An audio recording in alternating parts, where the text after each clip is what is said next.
On commence tout de suite ce Lex Inside et on va parler de la fuite des données de santé. Quels sont les enjeux juridiques? On en parle avec mon invité Sonia Cissé, avocate associée au sein du cabinet Linklaters. Sonia Cissé, bonjour. Bonjour Arnaud. Alors, avant d'entrer dans le cadre juridique, c'est bien de savoir ce dont on parle.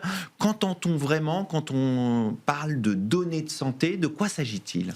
En fait, les données de santé, ce sont des données qui se rapportent à l'état de santé physique ou mentale d'une personne.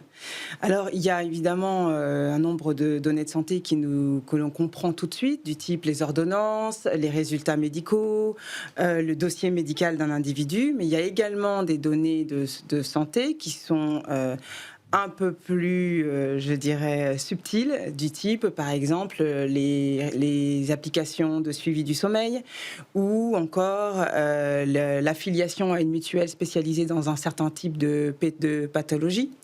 Et donc, ces données, elles ont bien entendu des spécificités, puisque tout traitement de ces données pourrait malheureusement, dans certains cas, donner lieu à des conséquences négatives du type discrimination à l'embauche, discrimination au droit à l'assurance. Il pourrait également y avoir, dans des cas très particuliers, du chantage.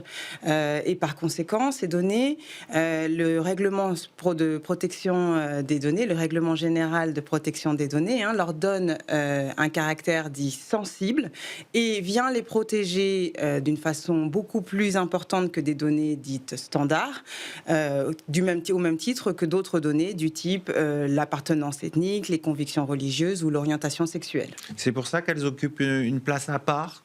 Absolument. Il y a un caractère très intime à la donnée de santé. C'est quelque chose qu'on ne peut pas changer, bien entendu. Vous changez d'adresse, vous changez de numéro de téléphone, mais par exemple, votre groupe sanguin, c'est quelque chose qui vous appartient pleinement, qui vous correspond, et donc qui tout de suite fait je dirais, un aspect très sensibilité, qui joue sur la sensibilité des individus, et donc qui nécessite une protection particulière. Alors, vous l'avez dit, ces données de santé sont des données sensibles.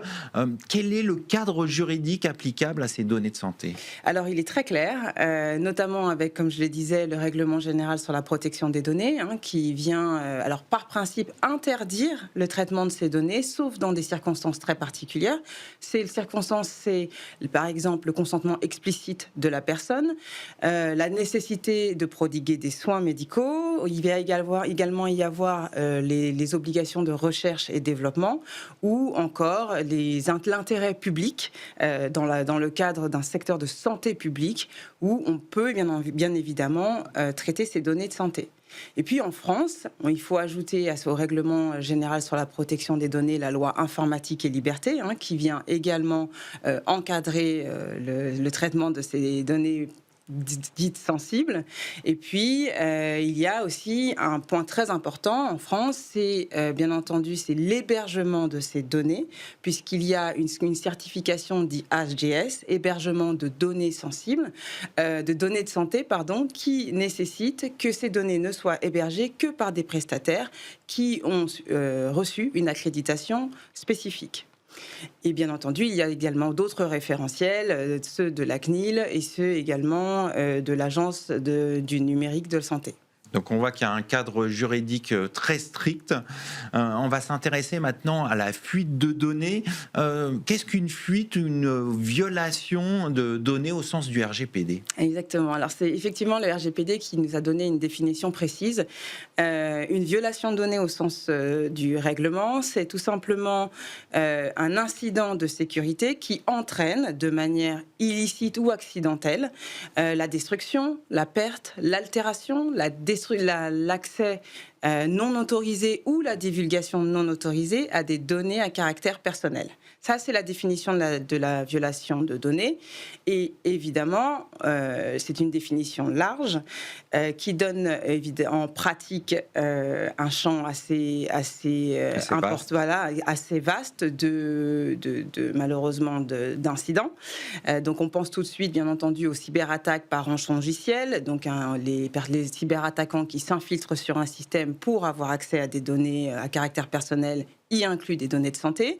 Il y a également, bien entendu, tout simplement l'erreur humaine, c'est-à-dire qu'une personne envoie un email contenant des données à caractère personnel à de mauvais destinataires.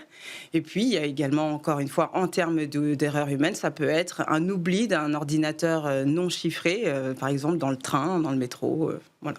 Alors, il y a des multiples exemples de fuites de données, Oui. d'hôpitaux, d'applications qui hébergent un certain nombre de données de santé. Comment on définit la responsabilité des acteurs quand un événement important comme une fuite de données de santé arrive? Alors, cette responsabilité, elle est encore une fois apportée par le règlement général sur la protection des données. Elle est simple. Elle prévoit 2 types d'acteurs. Vous avez notamment le responsable de traitement, donc c'est celui qui définit les moyens et les finalités du traitement. À partir de là, ce responsable de traitement, on va être sur, par exemple, les hôpitaux, les startups qui traitent justement ces données de santé. On va être sur les médecins. Et donc, ces personnes-là, elles ont une responsabilité pleine et entière au regard du règlement européen. Mais il y a également maintenant les sous-traitants. Et les sous-traitants, ça va être les hébergeurs cloud, par exemple, qui hébergent les données.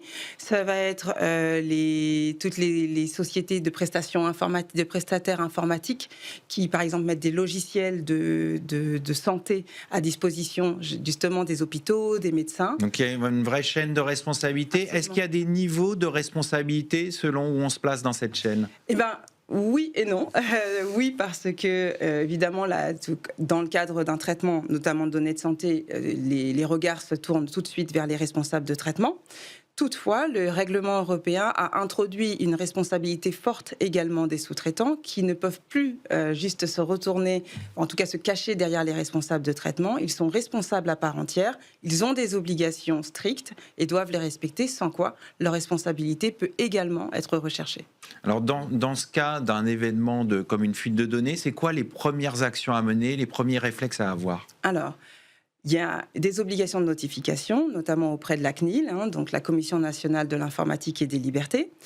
Ces premières actions, elles doivent intervenir dans un délai très court, c'est 72 heures après avoir pris connaissance de la violation de données, non pas après l'avoir remédiée, mais tout de suite après la prise de connaissance. D'accord. Il faut remonter des informations à la CNIL, du type la nature de la violation, enfin de l'incident de sécurité, la nature, les catégories de données à caractère personnel concernées, lui indiquer qu'il y a des données de santé, typiquement, le nombre de personnes concernées, combien de personnes on parle, de personnes concernées on parle, et bien entendu les mesures de sécurité qui avaient été mises en place avant l'incident et qu'on envisage de mettre en place pour remédier à cet incident. Et puis, quand il y a des risques pour les libertés des individus, les droits et libertés des individus, il y a l'obligation de communiquer sur cette violation de données de façon transparente et claire pour que les personnes qui sont justement, dont les données ont été affectées, en aient pleinement connaissance. On va conclure là-dessus. Merci Sonia Cissé. Je rappelle que vous êtes associée au sein du cabinet Linkletters. Merci Arnaud. Tout de suite, on change de domaine. On va parler de la loi sur l'organisation des Jeux Olympiques et Paralympiques 2030.